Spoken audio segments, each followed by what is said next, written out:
What's up, spectators? Welcome back to another episode of Professor Layton and the Diabolical Box. Last time we were looking for Tom, who we had assumed was a young male boy, but it turns out we may be looking for a young female. So, found a clue here. Huh? This looks like one of Tom's shoes, doesn't it, Professor? It certainly does. But the strange thing is that for the same foot as the shoe we found earlier. So it is.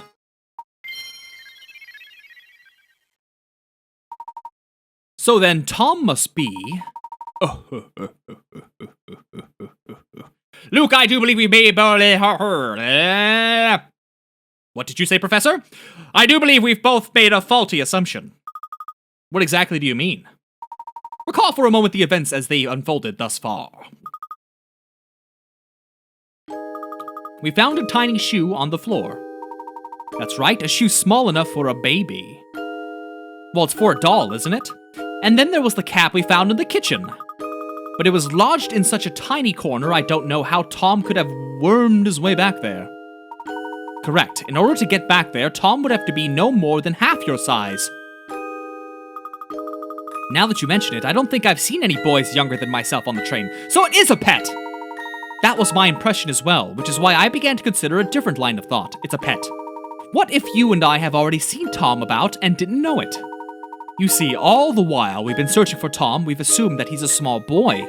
But what if that assumption proves false? Would it be been wrong from the start? I think I see what you're getting at, Professor. The second shoe was the same in every way as the first shoe, including which foot it was for. If that strange pair of shoes means that I think it does, then Tom must be...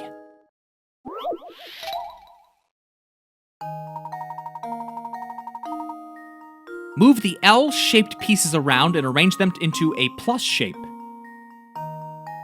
In the middle of the board. What?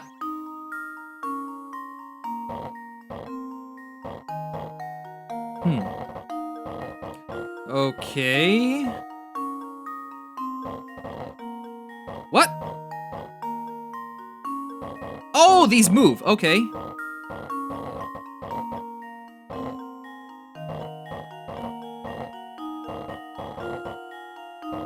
Okay, here we go. We're getting somewhere. Just gotta move these blocks out of here. But what's the best way to do that?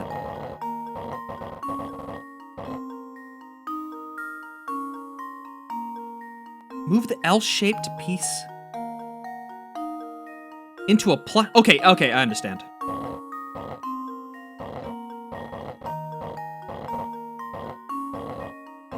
Okay, here we go, we're getting somewhere. Ah, we just need... Okay.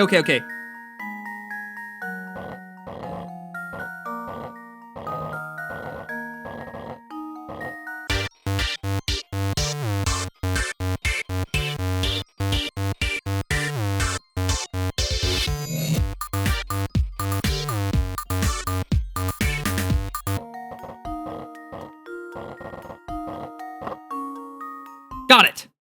Here goes! That was almost too easy.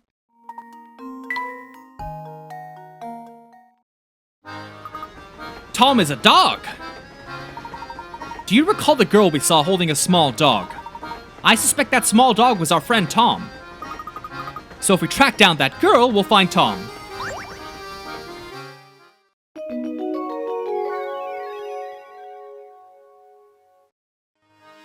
She's probably in one of these rooms. Or maybe not?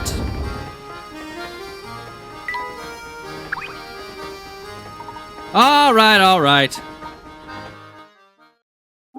Whoa, okay. I didn't know he'd have new dialogue, alright. An unknown number of people are riding a train. At the first station the train pulls into, 1/6 of the people on board get off. At the next station, 1/5 of the remaining passengers get off. This pattern continues so that the next stations, 1/4 get off and 1/3, and then half. And at the final station, all passengers remaining on the train exit as well. Assuming no one got on the train during the ride, what is the fewest number of people that could have been riding on the train when it set out? So if we assume the last person was 1. Wait. 1 and then 2. It could just be 4 people, right? Oh, wait, 5. Oh, 6. 6 people. Wait. Could have been riding on the train when it set out. It could be 6 people. If one person gets off, and it's 6 total, then 1/6 got off, then 1/5. Yeah, 6 people.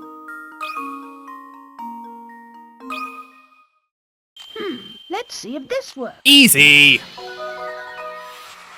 That was almost too easy. Yep. That's how one goes. Show's over, move on.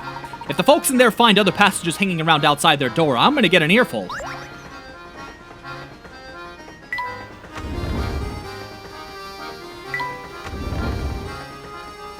Where did she go?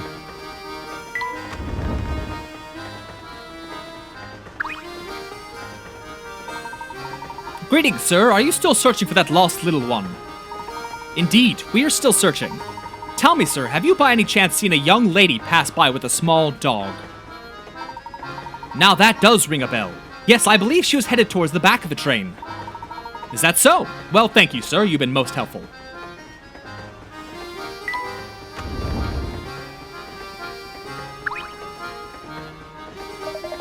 Well, if it isn't the famous Mr. Layton, dashing about like he knows something I don't. I was just about to head over to Babette's and inform her that her child is no longer aboard the train. Inspector, we are mere moments away from discovering Tom's location. Might I ask you to give us just a bit longer to finish our search?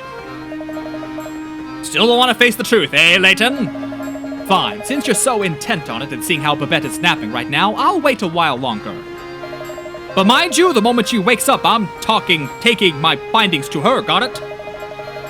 If you want to prove yourself right, bring the boy back here before that. Understood. I plan to do just that, Inspector. We better find the girl with the dog as quickly as we can.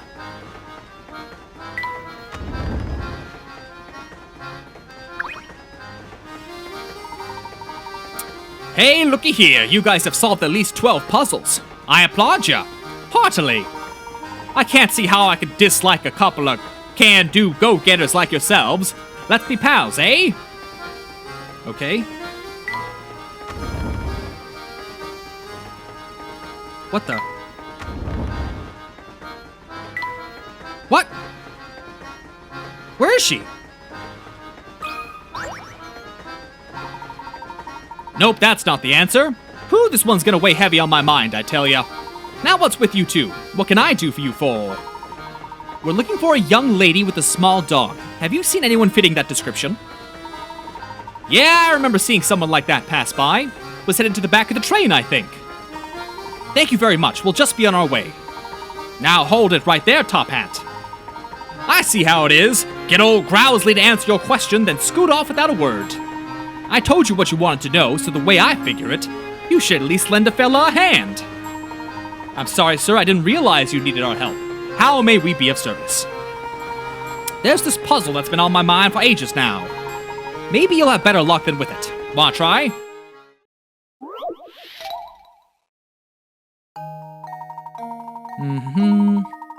A man sitting next to you on a train shows you a picture he's drawn. Let's say this picture has a total area of 10. Can you figure out how much of it is made up of clouds compared to the area that's made up of sky? There's a definite method you can use to work this out. How much the area is sky versus clouds? Huh.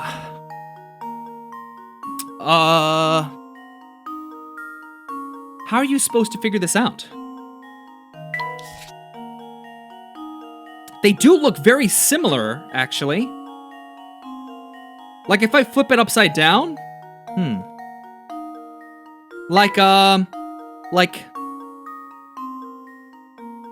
Like this piece looks like this piece.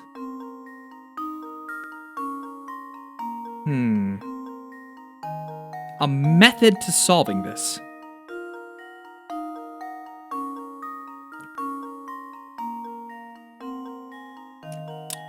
This one seems trickier than, like originally implied, but if you do look around, lot like how we first discovered that first matching pair, there are many matching pairs. So I marked them here 1 to 1, 2 to 2. So like 2, 2, these, and this one is the same, but the colors are inverted, so cloud in the sky. So they equal out. But this the top left and the bottom right section are both clouds. So instead of being 5 to 5, it's 6 to 4. So it's 6 cloud, 4 cloud. 6 sky, 4 cloud. 6 sky, 4 cloud. This should do the trick. A true gentleman leaves no puzzle unsolved. Nice job. The key here is to use the studs surrounding the picture to divide it up.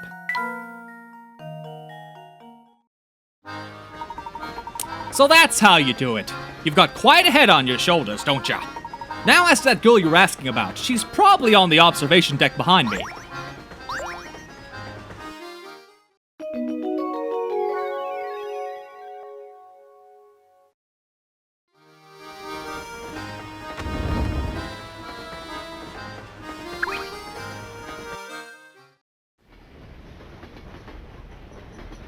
Excuse me.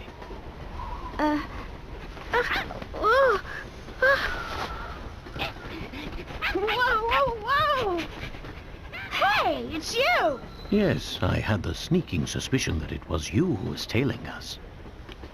Flora, what are you doing here? I'm sorry. It's just...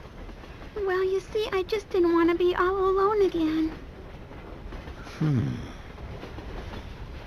Professor? What lies ahead could be dangerous. Huh? That's why you'll have to be extra careful. All right? Yep.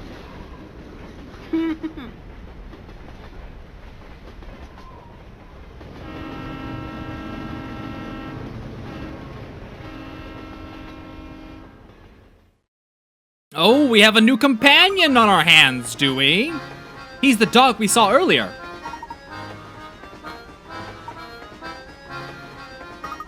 Well, I'll be. Tom wasn't a boy at all. Right you are, Luke. Now let's get him back to his owner. I suppose I'll just be going now. Don't be ridiculous. Come along now. The Professor, Luke, and Flora decide to bring Tom back to his owner, Babette.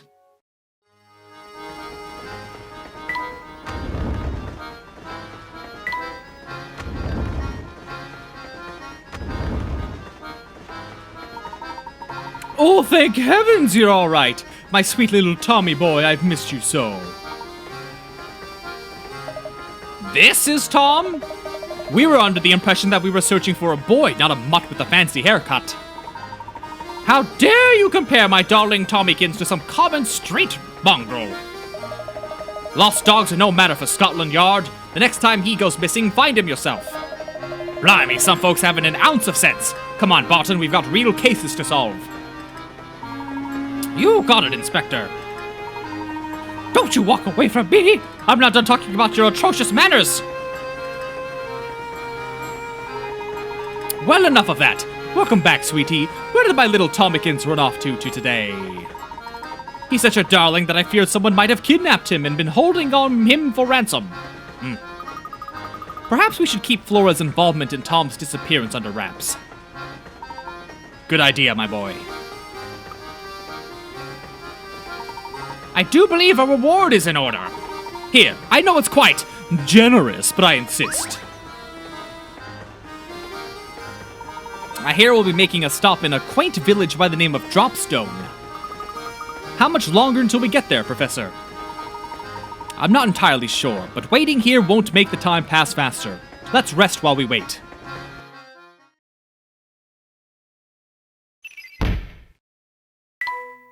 It turns out that Tom isn't a child, as was thought originally, but rather Babette's pet dog. It would seem that Babette's affection for Tom is so deep that she considers him to be much more than just a pet. But her lover...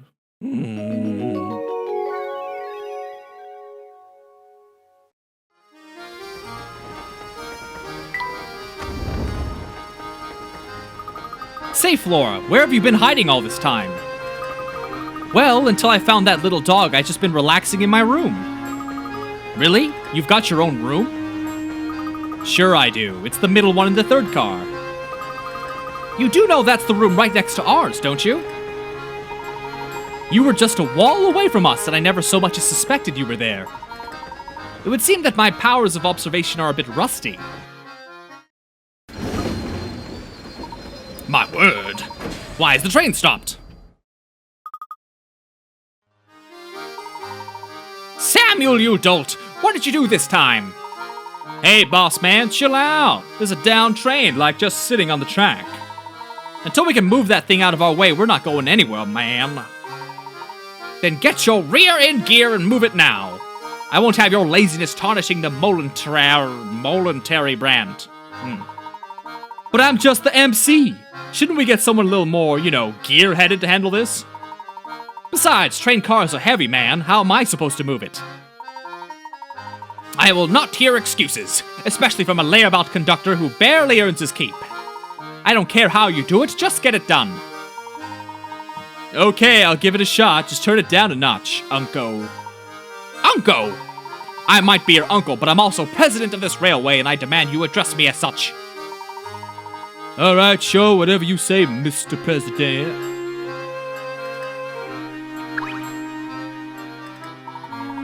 I'm too nice to that indolent, scruffy nephew of mine. All the louse does is complain. Okay.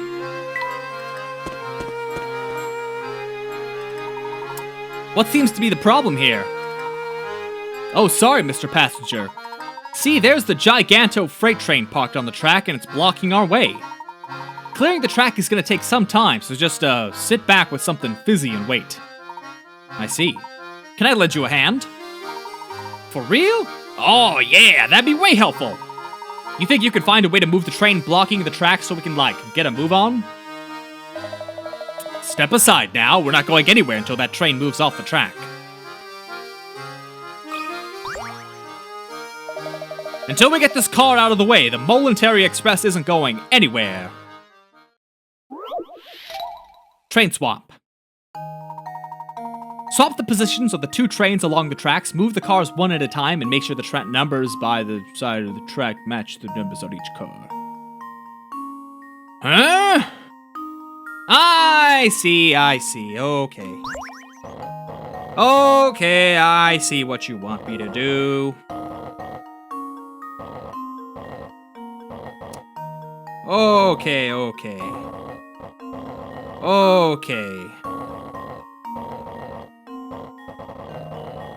Yes.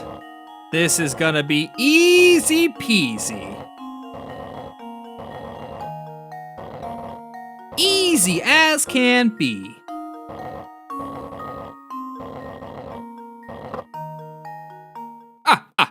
This should do the trick. Ha! Wonderful. That's right. Now hurry back to the train. It's behind schedule as it is. Hopefully we should be able to continue our journey now. Yep, I reckon we're good here. Give me just a second, we'll be up and running again.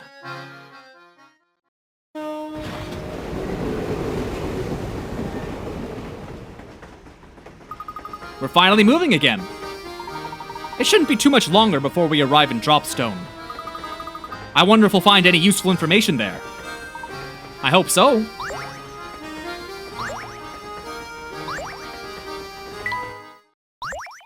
Yep, let's save that progress. But because it has been about 20 minutes, now is going to be a great time to end the video, so I'll do that right after this cutscene. We can watch this together. It'd be rude for me to just end the video at a cutscene. Unless this is the whole cutscene.